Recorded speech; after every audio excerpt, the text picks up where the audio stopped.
Laida eina į pabaigą. Belieka tik paskelbti, kuri Lietuvos dizainerė Delfi skaitytojų nuomonė yra stilingiausia. Į šį vardą pretendavo Ramunė Piekautaitė, Sandra Straukaitė, Vida Simonovičiūtė, Agnė Kuzmickaitė, Julija Gabrielė Januškevičiūtė, Jolanta Rimkutė,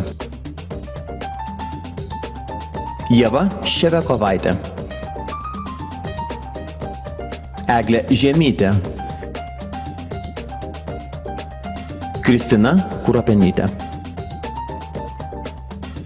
Nepaisant simpatijų visoms Lietuvos dizaineriams, man džiugu pranešti, kad stilingiausioje dizainerė išrinkta Ramunė Piekautaitė.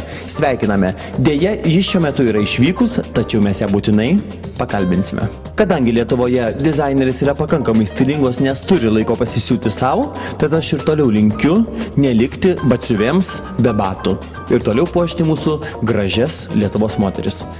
Sėkmės.